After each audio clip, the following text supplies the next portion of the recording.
Izi radio Serbia Berawi yang meleceh. Radio Serbia Berawi yang berbuat pada kaum aturannya polis.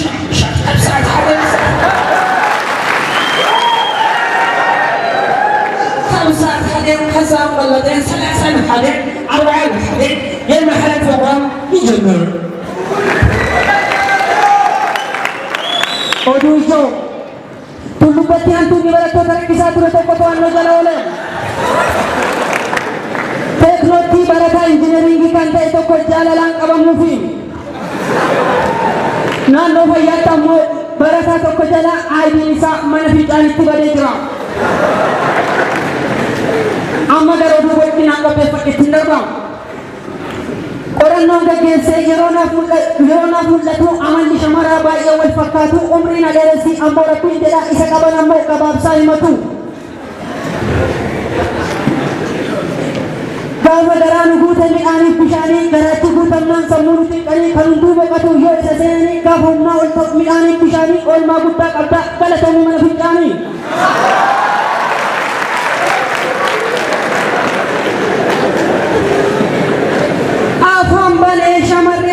lalu barata tokko kale daqiiqaa hedduutti fudhateem osoo ammallee daqiiqaa muraasa itti dabalatee silaa baankiin daldala Itoophiyaa afaan isaa keessatti hidhamee isaa banateem.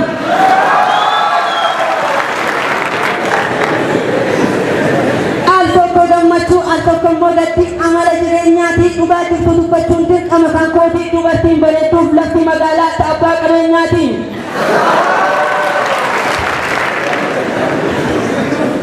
Oduu balballoomsuutiin sin eegsisaan tulluubeetti hantuunni barattoota rakkisaa ture tokko to'annoo jala oolen akka barataan tokko naaf himetti hantuutichi bastoo waraqaa darbees uffata akka jalaa nyaataa ture natti himee jira. Barattoonni hedduun hantuuta dheessanii teeknoofii fayyatti baqachaa jiraachuu barataan kun natti himee jira. Xumura irratti barataan kun nuti barattoonni tullubbee hantuuta waliin marii biyyoolessaa taa'uun rakkoo keenya furaa jirra jedheen.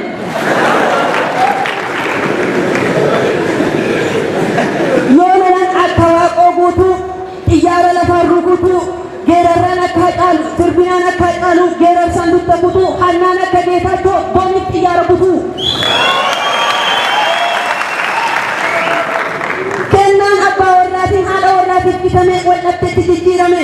Innis akkas ture. Abbaan warraa magaalaa deemee haadha warraa isaatiif shittoo bitee galee.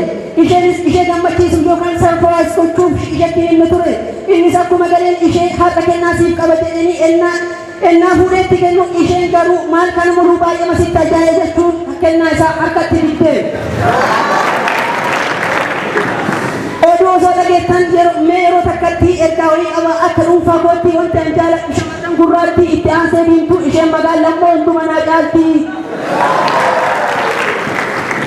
Teeknooloojii barataan injineeringii tokko jaalalaan qabamuufi barataan kun akka dubbatetti amma dura jaalalli al shan akka isa qabee fi yeroo shananuu barattoota fiireeshii irraa akka ta'e dhugaa turtii fabaasee.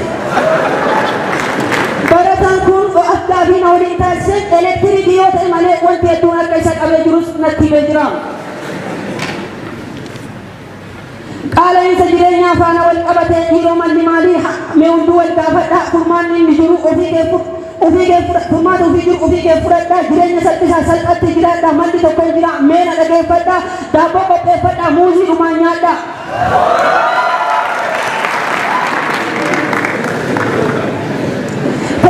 Barataan tokko yeroo fi iddoo isaa ayyaanameen alatti hiriyyaa isaa ishee shamaraa waliin osoo jiruu poolisootaan to'atame.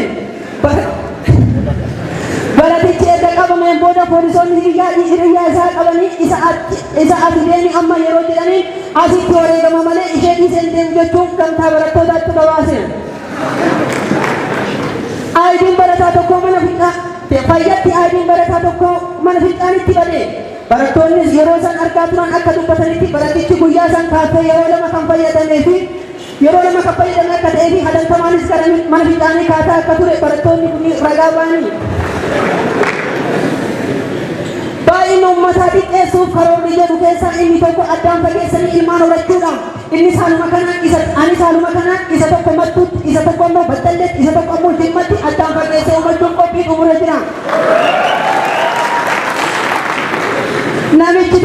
ture. Namichi tokko hidhamee manidhaa keessatti osoo jiru hiriyyaan isaa isa gaafachuuf yeroo dhaqu gaaffii maaliif hidhamte jedhu isa gaafate. Innis deebisee finyoo haadha yookaan meetira sadii dheerattu isuma hattanaan jedhanii hayyan jedhanii. Hiriyyaan isaa kun hangam sitti murteessarree jennaan waggaa 3 jedhanii. Maaliif finyoomaaf hangam sitti murteessuu gaafa jedhuun dhiisnee funyoo irra sangatu jira jedhanii. Jecha hayyoota yuunivarsiitii mattuu Fireeshii fi durbarraa waa nyaatu jecha jiisota. Laayibireerii seenanii koomon koorsii naa kenni jechuu jecha fireeshota. Oduun ispoortiis qaba. Faayidaa aannanii baay'eedha. Lafee qaamaa jabeessuu, dhukkuba qaamarraa ittisuu, ulfaatina qaamaa to'achuu isaan ijoodha. Caalatti faayidaa aannanii baruu yoo feetan deeggartoota Arsenaal gaafadha. Namni tokko naannoo ta'e tokkotti fannisee of ajjeese. Namni biraa immoo du'uu nama kanaa bilbilee poolisootaaf yeroo himutti poolisiin qaama du'e kana adda baasuuf gaaffii jalqaba irratti gaafate deeggaraan Maanchister Yuunaayitid ollaa kan kee jiramoo kan jedhu ture. Osoo taphataan Ijipt Muhammad Saalaan Liivarpuul keessa jiru akkamitti lammiileen Itoophiyaa Liivarpuul akka deeggartan baay'isee na dhiba. Champions League edaarraa wanti qoosni jedhee qophii koo xumura. Champions League kilaboota Awurooppaa kalee galgala magaalaa Faransaay istaadiyoomii Paarisitti Real Madrid goolii takkatti Vinicius Junior daqiiqaa 52ffaa irratti galcheen shaampiyoonii kilaboota Awurooppaa ta'een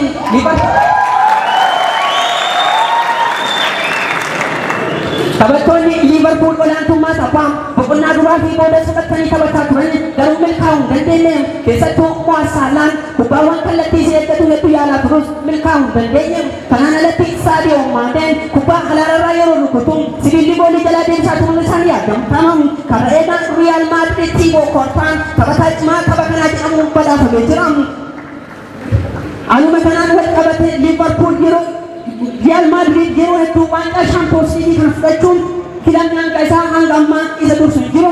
Karim Benzema, Vinicius Junior fi Valverde sarara fuulduraa irra kan hir'isise leenjisaan Real Madrid Carlo Ancelotti wanticha yeroo hedduu dhuunfachuun deeggartoota isaanii gammachiisaa jiru. Guyyaa boruu magaalaa Real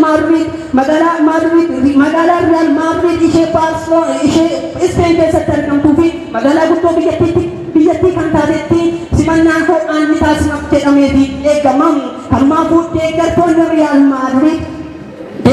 Real Madrid baga gammaddan jecha deeggartoonni Liivarpuul akkuma deeggartoota Arsenaal aannanii fi bishaan fayyadamaa jecha qophii koo xumuraa waan na dhageeffattaniif